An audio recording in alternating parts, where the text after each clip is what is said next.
হাজার ভোট বৈধ বাতিলের অভিযোগ আমাদের হাতে প্রমাণ সহ এসেছে।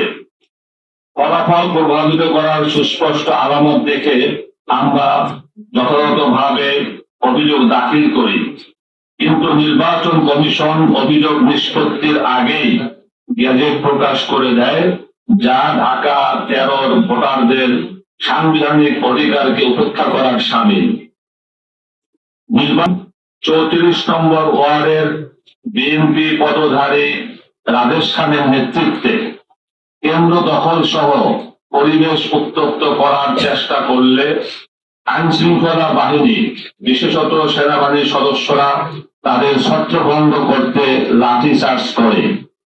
তাতে জনাব হায়দার আলী সহ অনেকে আহত হন এবং গতকাল 22 ফেব্রুয়ারি রাতে তিনি ইন্তেকাল করেন হাসপাতালে। আমরা মরহুমের মাগফিরাত কামনা করছি ও শোক সন্তপ্ত পরিবারের প্রতি সমবেদনা জানাচ্ছি। তিনি কেন্দ্রের বাইরে অবস্থান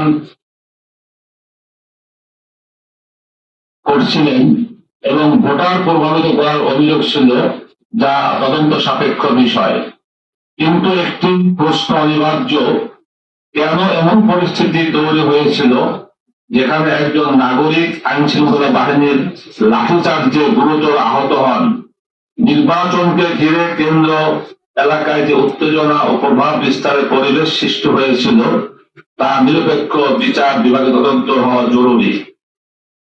প্রিয় সাংবাদিক ভাইরা, আমরা লক্ষ্য করেছি বর্তমান সরকারের শিক্ষা প্রতিমন্ত্রী এবং বিতর্কিত ফলাফলে নির্বাচিত সংসদ সদস্য ববি হাজ্জাজ এই মৃত্যুর পূর্বে রাজনৈতিক প্রতিপক্ষকে অভিযুক্ত করা এবং হুমকি সূচক ভাষায় বক্তব্য দেওয়া একজন দায়িত্বশীল মন্ত্রীর শোভা পায় না।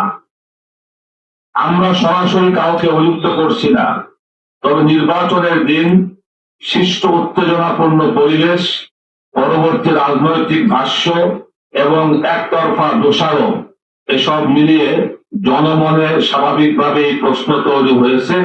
সেই প্রশ্নের জবাব দিতে পারে ঢাকা 13 আসনের গোটা নির্বাচন নিয়ে একটি স্বাধীন ও বিচার বিভাগীয় তদন্ত।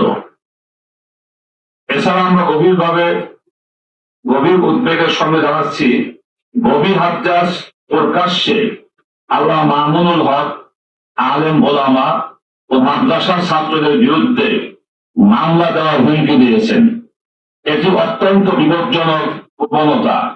রাজনৈতিক মতভেদের কারণে ধর্মীয় নেতৃত্ব ও শিক্ষার্থীদের বিরুদ্ধে মামলা দিয়ে দমন করার ঘোষণা আইনের শাসন ও মানবাধিকারের পরিপন্থী। আমরা স্পষ্ট জানাচ্ছি যে আলেম ওলামা ও মাদ্রাসার ছাত্রদের হয়রানির যে কোনো অপচেষ্টার বিরুদ্ধে দেশব্যাপী গণ প্রতিরোধ গড়ে তোলা হবে এবং তার দায়ভার সংশ্লিষ্ট মহলকেই বহন করতে হবে। আমরা আরো সতর্ক করে দিতে চাই, রিক্সা প্রতীকের সমর্থক, এজেন্ট বা নেতাকর্মীদের বিরুদ্ধে যদি মিথ্যা মামলা, গ্রেপ্তার বা হয়রানি করা হয়, তার পূর্ণ দায় সংশ্লিষ্ট কর্তৃপক্ষকে নিতে হবে। চোখের সামনে ফলাফল বিকৃত হওয়ার অভিযোগ থাকা সত্ত্বেও আমরা তাৎক্ষণিক কঠোর কর্মসূচিতে যাইনি, কারণ আমরা অস্থিতিশীলতা চাইনি। কিন্তু আমাদের দায়িত্বশীলতাকে দুর্বলতা মনে করলে তা হবে মারাত্মক